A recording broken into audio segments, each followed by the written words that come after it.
1920-এর দশক, লিবিয়ার মরুভূমি। এক বৃদ্ধ শিক্ষক, বয়স 70-এর কাছাকাছি, কিন্তু সাহসী যেন বিশ্বজন তরুণ। তার নাম ওমর মুখতার। সারা দুনিয়া তাকে মনে রেখেছে এক নামে, lion of the desert.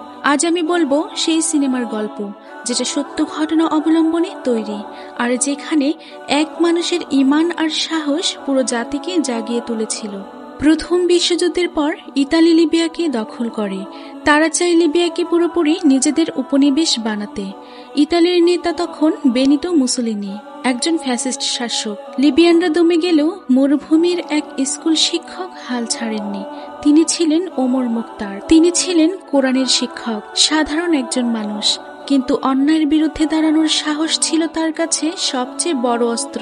Omar মুখতার ছোট ছোট দল বানিয়ে মরুভূমির ভেতর থেকে হঠাৎ আক্রমণ করতেন। তাদের হাতে আধুনিক অস্ত্র ছিল না, কিন্তু কৌশল ছিল বুদ্ধিদীপ্ত। ইতালির সেনারা যখন ট্যাঙ্ক আর বিমান নিয়ে আসতো, তখন মরুভূমির ভূগোল ব্যবহার করে মুখতার তাদের হারিয়ে দিতেন। এটাই ছিল গেরিলা যুদ্ধ। ছোট আকারের আক্রমণ, হঠাৎ এসে আঘাত করা, তারপর আবার মরুভূমিতে হারিয়ে যাওয়া। ইতালির আধুনিক সেনাদের সামনে দাঁড়িয়েও তিনি প্রমাণ করলেন, সাহস থাকলে দুনিয়ার কোনো শক্তি অজেয় নয়। মুসোলিনি ক্ষুব্ধ হয়ে পাঠালেন তার সবচেয়ে নির্মম সেনাপতি জেনারেল গ্রাজিয়ানিকে। গ্রাজিয়ানি গ্রামের পর গ্রাম পুড়িয়ে দিল। লক্ষাধিক মানুষকে বন্দী করে কনসেন্ট্রেশন ক্যাম্পে পাঠানো হলো। খাবার নেই, পানি নেই, অসুস্থতায় হাজার হাজার মানুষ মারা গেল। গ্রাজিয়ানি ভেবেছিল ভয় দেখিয়ে লিবিয়ানদের দমিয়ে ফেলবে, কিন্তু সে জানত না, যতই আগুন লাগানো হোক, সিংহের গর্জন মরুভূমিতে থামানো যায় না। ক্যাম্পের বাইরে এখনো যুদ্ধ চালিয়ে যাচ্ছিলেন মুখতার। তিনি বারবার যোদ্ধাদের মনে করিয়ে দিতেন, আমরা কোনোদিনও আত্মসমর্পণ করব না। তার সাহস দেখে তরুণরা নতুন করে লড়াইয়ে নামতে শুরু করলো।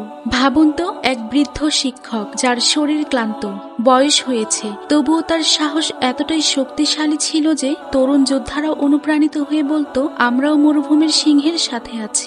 এক যুদ্ধে তিনি আহত হয়ে বন্দী হন। তাকে ট্রাইব্যুনালে আনা হয়। আদালতে যখন তাকে আত্মসমর্পণের প্রস্তাব দেয়া হয়, তিনি মাথা উঁচু করে বললেন, আমরা দাস নই, আমরা আল্লাহর মুক্ত বান্দা। ট্রাইব্যুনালে বিচার প্রক্রিয়া ছিল খুবই সীমিত এবং পক্ষপাতমূলক। তিনি ইতালিয়ান সেনাদের বিরুদ্ধে লড়াই করার জন্য অভিযুক্ত হন। ট্রাইব্যুনালের পর তাকে ফাঁসি দেয়া হয়, যা আন্তর্জাতিকভাবে নিন্দিত।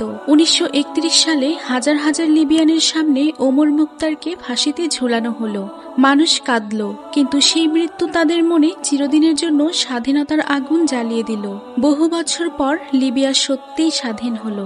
তিনি মৃত্যুকে ভয় পাননি, কারণ জানতেন তার রক্ত থেকে জন্ম নেবে স্বাধীনতার আলো। মৃত্যু তাকে হারাতে পারেনি। তার সাহস, নেতৃত্ব এবং অবিস্মরণীয় সংগ্রাম আজও লিবিয়ার মানুষের হৃদয়ে বেঁচে আছে। তিনি হয়ে উঠেছিলেন এক জাতীয় চেতনার মূর্ত প্রতীক। তিনি প্রমাণ করেছিলেন, সত্যিকারের নায়ক কখনো অস্ত্রের সংখ্যা দিয়ে নয়, সাহস এবং আদর্শ দিয়ে পরিমাপ করা হয়। ওমর মুখতার, মরুভূমির সিংহ, যিনি মৃত্যু ও শক্তির বিরুদ্ধে দাঁড়িয়ে নিজের দেশের জন্য ইতিহাস সৃষ্টি করেছিলেন।